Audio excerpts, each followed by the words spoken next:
Xavier's Pav. She and I had 3 classes in common. She had some thoughts in lit class, and she had exactly the same idea of love, like mine, and my wolf was nodding his head. I, on the other hand, had to contradict her, even though I felt the same later when I thought about it. I don't know why I did that.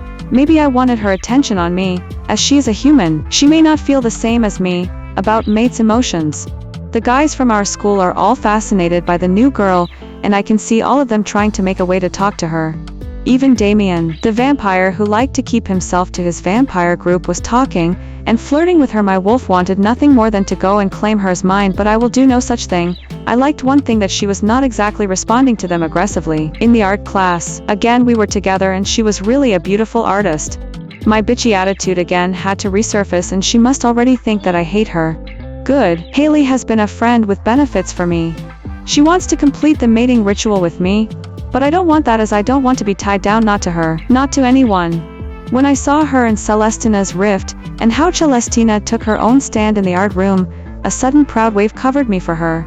It made me smile that she actually was successful on the second day to get into trouble with Haley. Celestina's Pav. First I went to the library, as I needed to write some notes about the assignment.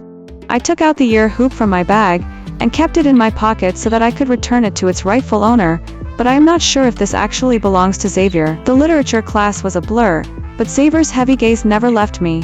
When we discussed fate, I spoke my mind, but he just had to ruin it by publicly ridiculing my words. Why does he act like he loathes me? When the bell rang, Damien, the vampire senior, leaned against my desk with a smirk. Intriguing thoughts. Celestina. Maybe we can discuss destiny over coffee. I felt a dangerous chill in the room, and saw Xavier gripping his pen so hard it snapped. I ignored Damien and left for art class. In the art room, I was focusing on my canvas.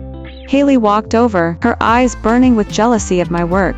She deliberately spilled black paint all over my sketch, and then turned around, gasping dramatically to blame me for ruining her project. I didn't cry. I stood up, looked her dead in the eye, and let out a cold aura that made her freeze. But before the teacher could step in, Xavier walked over. He glanced at my ruined canvas, then coldly took Haley's hand. Let's go, Haley. Don't waste your time on someone irrelevant. He protected her. My heart stung, but I kept my head high. He will never see me cry. Seeing Xavier backing her up, Haley's arrogance reached its peak. She smirked, leaning closer to Xavier's arm, and spared me a pitiful, mocking glance.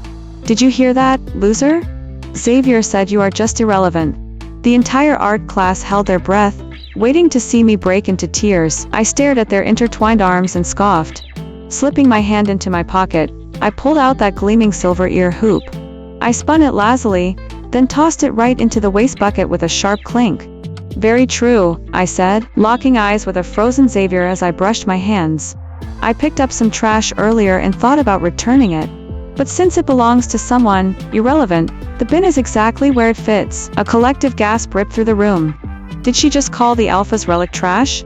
Haley opened her mouth to scream, but the ring inside the bucket suddenly vibrated violently, unleashing a piercing hum that only wolves could hear. Xavier's inner wolf roared in chaotic submission.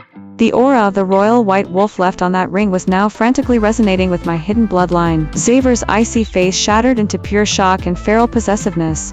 The veins on his knuckles bulged as he fought with everything to keep from dropping to his knees. He violently shoved Haley away, his glowing green eyes locking onto me. Ignoring him, I threw my bag over my shoulder and walked past like a queen.